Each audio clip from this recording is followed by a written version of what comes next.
దాడి కేవలం సమాధానం చెప్పలేక వాళ్ళ ఫెయిల్యూర్స్ను ఒప్పుకోలేక కౌశిక్ రెడ్డి గారు అడుగుతున్న ప్రశ్నలకు సమాధానం లేక ఈ రకంగా ఫిజికల్ అటాక్ వాళ్ళు పాల్పడతా ఉన్నారు. ఈరోజు హైదరాబాద్ నగరంలో పట్టపగలు ఒక శాసనసభ్యుడి మీద దాడి జరిగితే పోలీసులు రక్షణ ఇవ్వడం లేదంటే ఇది పోలీసుల వైఫల్యం, రాష్ట్ర ప్రభుత్వ వైఫల్యం. ప్రభుత్వమే ఉద్దేశపూర్వకంగా ప్రతిపక్ష శాసనసభ్యుల మీద చేసిన దాడిగా దీన్ని చూడాల్సిన అవసరం ఉంది. నేను ఉదయం 3 సార్లు సైబరాబాద్ పోలీస్ కమిషనర్ మహంతి గారితో మాట్లాడాను, మాదాపూర్ ఏసీపీ గారితో మాట్లాడాను. మా ఎమ్మెల్యే గారిని గృహ నిర్బంధం చేస్తున్నారు, మా కార్యకర్తల్ని గృహ నిర్బంధం చేస్తున్నారు, మా కార్యకర్తల్ని అరెస్ట్ చేస్తున్నారు. కానీ కాంగ్రెస్ ఎమ్మెల్యేను కాంగ్రెస్ గుండాలను మాత్రం ఎస్కాట్లు ఇచ్చి మా మీద దాడికి పంపుతున్నారు. ఏం సంగతి అని నేను సిపి గారిని అడిగాను.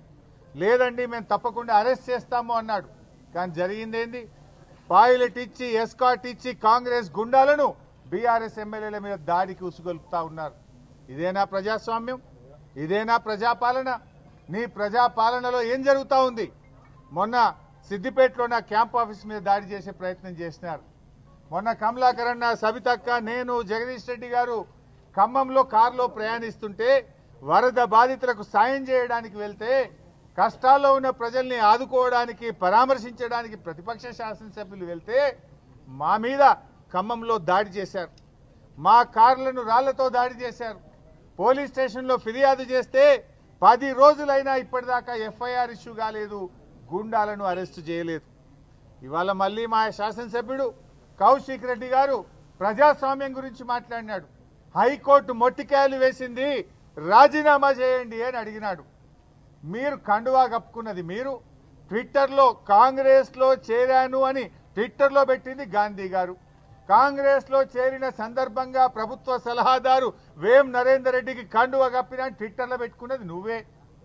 ఇవాళ నా నియోజకవర్గ అభివృద్ధి కోసం కాంగ్రెస్లో చేరుతున్నా అని మీడియాలకు ఇంటర్వ్యూలు ఇచ్చింది నువ్వే.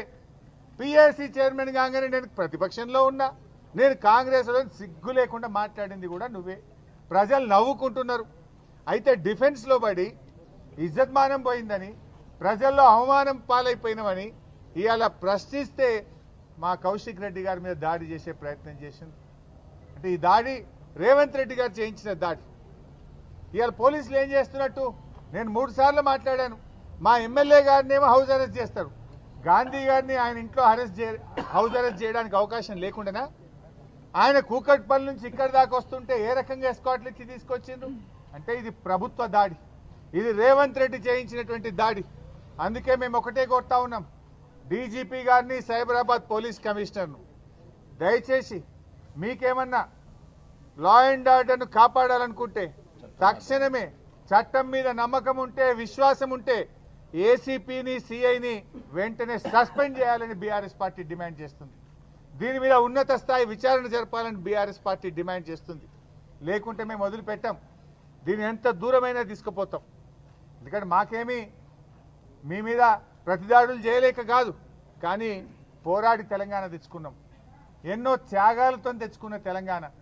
10 ఏళ్ల కేసీఆర్ పాలనలో కంటికి రెప్పలాగా ఈ హైదరాబాద్ను కాపాడుకున్నాడు కేసీఆర్. హైదరాబాద్ బ్రాండ్ ఇమేజ్ పెంచిండు కేసీఆర్. ప్రపంచ పటములో హైదరాబాద్ను ఒక పెట్టుబడులకు స్వర్గధామంగా హైదరాబాద్ను తీర్చిదిద్దిండు కేసీఆర్. ఎవరైనా హైదరాబాద్కు పోవాలన్నంత గొప్పగా 10 ఏళ్లు కేసీఆర్ గారు ఈ తెలంగాణను, హైదరాబాద్ను నిద్ర లేకుండా రాత్రింబవళ్ళు కష్టపడి ఈ హైదరాబాద్ యొక్క ప్రతిష్ట పెంచినాం, గౌరవం పెంచినాం, హైదరాబాద్కు పెట్టుబడులు తెచ్చినాం. నీ పాలనలో ఏం జరిగిందో సబితక్క మొన్న అసెంబ్లీలో చెప్పింది. నీ 9 నెలల పాలనలో ఇవాళ ఈ రాష్ట్రంలో 1800 అత్యాచారాలు జరిగినాయి, 2600 మర్డర్లు జరిగినాయి, పెట్టుబడులు తరలిపోతా ఉన్నాయి. హైదరాబాద్లో ఈ నగరానికి ఏమైంది అని పతాక శీర్షికన పత్రికల్లో వార్తలు వస్తూ ఉన్నాయి. ఒక్కొక్క రోజు హైదరాబాద్లో 4 మర్డర్లు అవుతున్నాయి, పట్టపగలు అత్యాచారాలు అవుతున్నాయి. ఈ హైదరాబాద్లో పట్టపగలు ఎమ్మెల్యే మీదనే దాడి చేస్తే ప్రజలకు ఏం మెసేజ్ పోతుంది? ఒక ఎమ్మెల్యేకే రక్షణ లేకపోతే ఇంకెవడన్నా వచ్చి హైదరాబాద్లో పెట్టుబడులు పెట్టడా? అందుకే ఈ రాష్ట్రం నుంచి వచ్చిన కంపెనీలు వాపస్ వెళ్ళిపోతా ఉన్నాయి. పెట్టుబడులు రాకుండా పోతున్నాయి. హైదరాబాద్ ప్రతిష్ట దెబ్బతింటా ఉంది, మసకబారుతా ఉంది. హైదరాబాద్లో గౌరవం, హైదరాబాద్లో ప్రజలకు రక్షణ లేకుండా పోతా ఉంది. ఇలా ఆలోచించండి. ఇలా రియల్ ఎస్టేట్ వ్యాపారం మొత్తం బంద్ అయిపోయింది హైదరాబాద్లో. కొత్తగా కంపెనీలు రావడం లేదు, ఉన్న కంపెనీలు వాపసు పోతున్న పరిస్థితి ఉంది. ఇవాళ ఇది పూర్తిగా ప్రభుత్వం యొక్క వైఫల్యం, ఇది రేవంత్ రెడ్డి వైఫల్యం. రేవంత్ రెడ్డి గారు మీరేం చేయదలుచుకున్నారు? ఈ రాష్ట్రాన్ని 9 నెలల్లో 9 కమ్యూనల్ ఇన్సిడెంట్స్ అయినాయి. ఈ రాష్ట్రంలో 9 కమ్యూనల్ ఇన్సిడెంట్స్ అయినాయి. 9 ఏళ్ల కేసీఆర్ పాలనలో ఒక్క రోజు కూడా జరగలేదు. చాలా జాగ్రత్తగా కాపాడుకున్నాం ఈ రాష్ట్రాన్ని. మేము దాడి చేయలేకనా? ఈ రాష్ట్రం, ఈ ప్రజలు మాకు బాధ్యత ఉన్నది. ఎంతో కష్టపడి తెచ్చుకున్న తెలంగాణని మేము చాలా బాధ్యతాయుతంగా ఆలోచిస్తున్నాం. కానీ నువ్వు చేస్తున్నది ఏంది? ఈ రాష్ట్రం యొక్క ప్రతిష్టను మంట కలిపే విధంగా చేస్తూ ఉన్నాం. అందుకే మేము డిమాండ్ చేస్తున్నాం, సిపి గారు, డీజీపీ గారు, చట్టాన్ని కాపాడండి. మీరేం ప్రభుత్వాలు శాశ్వతం కాదు. ఒకవేళ మీరు సరిగా స్పందించకపోతే ఏ పోలీస్ అధికారులైతే కొమ్ము కాస్తున్నారో భవిష్యత్తులో తగిన మూల్యం చెల్లించుకోవాల్సి వస్తుందని కూడా నేను వారిని హెచ్చరిస్తా ఉన్నా. Don't think that power is permanent. మారుతుంది తప్పకుండా, ప్రజలు గమనిస్తున్నారు. 9 నెలల్లోనే ఈ ప్రభుత్వం పూర్తిగా అప్రతిష్ట పాలైంది. మా సహనాన్ని మీరు అసమర్థతగా భావించకండి. మా సహనం వెనుక తెలంగాణ ప్రజలు, ఈ రాష్ట్రం, హైదరాబాద్ అనే ఒక గొప్ప బాధ్యత మా మీద ఉన్నది. ఆ బాధ్యతతో మేము ప్రవర్తిస్తూ ఉన్నాం, ఆ బాధ్యతతో మేము వ్యవహరిస్తూ ఉన్నాం. ఇట్స్ నాట్ దట్ మీరు ఒక్కటి చేస్తే 2 చేయగలుగుతాం, కానీ మాకు ఈ రాష్ట్రం మీద బాధ్యత ఉంది. పోరాడి తెలంగాణ తెచ్చిన వాళ్ళం, కష్టపడి తెలంగాణ సాధించిన వాళ్ళం. ఈ ప్రభుత్వం పూర్తిగా అప్రతిష్ట పాలైంది. మా సహనాన్ని మీరు అసమర్థతగా భావించకండి. మా సహనం వెనుక తెలంగాణ ప్రజలు, ఈ రాష్ట్రం, హైదరాబాద్ అనే ఒక గొప్ప బాధ్యత మా మీద ఉన్నది. ఆ బాధ్యతతో మేము ప్రవర్తిస్తూ ఉన్నాం, ఆ బాధ్యతతో మేము వ్యవహరిస్తూ ఉన్నాం. ఇట్స్ నాట్ దట్ మీరు ఒక్కటి చేస్తే 2 చేయగలుగుతాం, కానీ మాకు ఈ రాష్ట్రం మీద బాధ్యత ఉంది. పోరాడి తెలంగాణ తెచ్చిన వాళ్ళం, కష్టపడి తెలంగాణ సాధించిన వాళ్ళం. నీలాగా ఈ రేవంత్ రెడ్డి లాగా బాధ్యత రహిత్యంగా మేము వ్యవహరించాం. ఆనాడు రాష్ట్రం కోసం కూడా ఈ రేవంత్ రెడ్డి అన్నాడు పోరాడలేదు. ఆయనకు తెలంగాణ రాష్ట్రమే గిట్టది మనిషి, ఎందుకంటే ఆయనకు ఈ రాష్ట్రం మీద అంత బాధ్యత లేని మనిషి. ఇలా మేమేమో బాధ్యతతో వ్యవహరించేటువంటి వాళ్ళం కనుక చాలా బాధ్యతాయుతంగా మేము మాట్లాడుతూ ఉన్నాం. ఇలా గాంధీ గారు మాట్లాడిన భాష చూసి సభ్య సమాజం తలదించుకుంటుంది. అది ఒక శాసనసభ్యుడు మాట్లాడిన భాషనా? నేను అడుగుతా ఉన్నా. స్పీకర్ గారు కూడా స్పందించాలి. శాసనసభ్యుల హక్కులను కాపాడాల్సిన బాధ్యత స్పీకర్ది. స్పీకర్ గారు ఇవాళ మీ సభ్యుడికే ఇవాళ రక్షణ లేకపోతే ఈ రాష్ట్ర ప్రజలకేం రక్షణ ఉంటుంది? స్పీకర్ గారు స్పందించాల్సిందే. సుమోటో విచారణ చేపట్టి సంబంధిత పోలీసులను తక్షణమే చర్యలు తీసుకోవాల్సిందిగా నేను శాసన సభాపతిని కూడా ఈ సందర్భంగా కోరుతా ఉన్నా. మేమందరం కూడా ఇప్పుడు ఇక్కడ నుంచి సిపి సైబరాబాద్ దగ్గరికి వెళ్తా ఉన్నాం. ఇలా ఏ గుండాలైతే మా కౌశిక్ రెడ్డి గారి ఇంటి మీద దాడి చేసిండ్రో, హత్యాయత్న ప్రయత్నం చేసిండ్రో, వాళ్ళందరినీ కూడా 307 కింద ఎఫ్ఐఆర్ ఇష్యూ చేసి అరెస్ట్ చేసి జైలుకు పంపేదాకా కూడా బీఆర్ఎస్ పార్టీ ఊరుకోదు. అదేవిధంగా ఏ అధికారుల వైఫల్యం, ఈ ప్రాంతంలో రక్షణ కల్పించాల్సిన అధికారులే ఈరోజు వాళ్ళని దగ్గరుండి కౌశిక్ రెడ్డి గారి ఇంటి మీద దాడి చేయించిండ్రో, ఇవాళ ఈ దాడిలో బాధ్యత వహించాల్సిన పోలీసులను సస్పెండ్ చేసేదాకా ఏసీపీ గారు, సిఐ గారు, ఎవరెవరైతే దీని వెనుక ఉన్నారో వాళ్ళందరినీ కూడా సస్పెండ్ చేసేదాకా కూడా బీఆర్ఎస్ పార్టీ ఊరుకోదు. ఇది ప్రజాస్వామ్యాన్ని కూని చేస్తా ఉన్నారు. మాటల్లో ప్రజాపాలన. రాహుల్ గాంధీ గారి చేతుల్లో ఆయన ఎంతసేపు రాజ్యాంగాన్ని పట్టుకొని తిరుగుతున్నాడు. ఏం రాహుల్ గాంధీ గారు, రాజ్యాంగం అంటే, రాజ్యాంగ పరిరక్షణ అంటే ఇదేనా?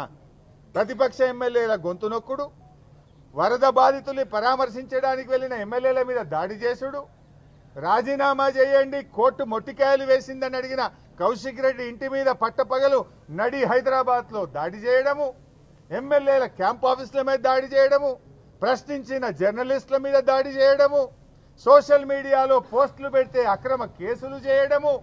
ఇదా ప్రజాస్వామ్యం? ఇదా రాజ్యాంగ పరిరక్షణ? రాహుల్ గాంధీ గారు, మీరు మాట్లాడితే కాదు, we want actions. I demand Rahul Gandhi, you direct Revanth Reddy to take action. Revanth Reddy గారిని మందలిస్తారా, చర్యలు తీసుకుంటారా? రాహుల్ గాంధీ గారు స్పందించాల్సిన అవసరం ఉంది. లేకపోతే రాహుల్ గాంధీని దేశంలో ఎవడు నమ్మడు. రాహుల్ గాంధీ అన్ని కూడా ఉత్తమాటలు అని అనుకోవాల్సి వస్తుంది, ఉత్తర కుమార ప్రగల్భాలుగా చూడాల్సి వస్తుంది.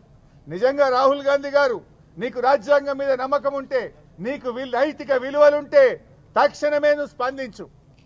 పార్టీ మారిన ఎమ్మెల్యేల చేత రాజీనామా చేయించు. నువ్వే కదా కాన్స్టిట్యూషన్ నీ రాజ్యాంగంలో పెట్టుకున్నావు. నీ పార్టీలో ఏం చెప్పినావు? నీ మేనిఫెస్టోలో ఏం చెప్పినావు? పార్టీ మారిన ఎమ్మెల్యేలు తక్షణమే వాళ్ళని డిస్క్వాలిఫై చేయాలని చెప్పినావు కదా. మరి మాటల్లో ఒకటి, నీ కాంగ్రెస్ పాలనలో తెలంగాణ రాష్ట్రంలో ఇంకోటి ఉంటుందా? ఇఫ్ యు ఆర్ రైట్, నీ మాటకు విలువ ఉంటే, నీ మాట మీద నీకు విశ్వసనీయత ఉంటే తక్షణమే ఎమ్మెల్యేలను రాజీనామా చేయించు. ఎమ్మెల్యేల మీద దాడి చేసిన గుండాలను అరెస్ట్ చేపించి రాజ్యాంగాన్ని కాపాడు. లేకపోతే రాహుల్ గాంధీ గారు నీ మాటల్ని, నీ మోసాలను దేశం మొత్తం చెప్తాం బిడ్డ, ఇచ్చిపెట్టాం తెలంగాణతో. రేపు మహారాష్ట్ర ఎన్నికల్లో చెప్తాం, బీహార్లో చెప్తాం, హర్యానాకు వచ్చి చెప్తాం, రేపు జార్ఖండ్కి వచ్చి చెప్తాం. తెలంగాణలో కాంగ్రెస్ దోపిడీ, కాంగ్రెస్ మోసాలు, కాంగ్రెస్ 6 గ్యారంటీల గారడిని దేశం మొత్తం కూడా చెప్తాం. రాహుల్ గాంధీ రాజ్యాంగాన్ని చేతిలో పెట్టుకొని చెప్పే మాయ మాటలు ఇవన్నీ కూడా మోసం, దగాని మొత్తం దేశమంతా కూడా చెప్పాల్సినటువంటి అవసరం వస్తుంది. ఇప్పటికైనా కళ్ళు తెరవండి రాహుల్ గాంధీ గారు, వాస్తవాల మీద విచారణ జరపండి, రాజ్యాంగాన్ని కాపాడండి, చట్టాన్ని కాపాడండి. చట్టాన్ని ఉల్లంఘించిన పోలీసుల మీద చర్య తీసుకోవాలి. రాజ్యాంగాన్ని మరి తప్పుదారి పట్టించే విధంగా ఇవాళ ఎమ్మెల్యేల కండువాలు కప్పి ఇవాళ ఆ ఎమ్మెల్యేలను ఎవరైతే రేవంత్ రెడ్డి గారు కాంగ్రెస్ లో చేర్చుకున్నారో వాళ్ళందరి చేత రాజీనామా చేయించి తిరిగి ఎన్నికల్లో పోయే విధంగా ఆదేశం ఇవ్వండి. లేదంటే రాహుల్ గాంధీ అన్ని మోసం, రాహుల్ గాంధీ మాటలు దగా, రాహుల్ గాంధీ అన్ని కూడా ఉత్తర కుమార ప్రగల్భాలని దేశం మొత్తం కూడా చాటి చెప్తామని హెచ్చరిస్తున్నాం.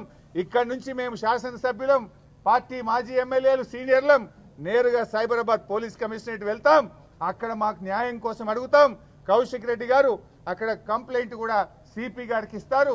ఆ కంప్లైంట్ ఇచ్చి న్యాయం జరిగేదాకా, వారిని అరెస్ట్ చేసేదాకా కూడా మేము సిపి గారితోని మరి గట్టిగా అడుగుతాం, నిలదీస్తాం. Thank you. అసలైన తొలి వెలుగు. ఫాలో వాట్సాప్ @తొలి వెలుగు అఫీషియల్.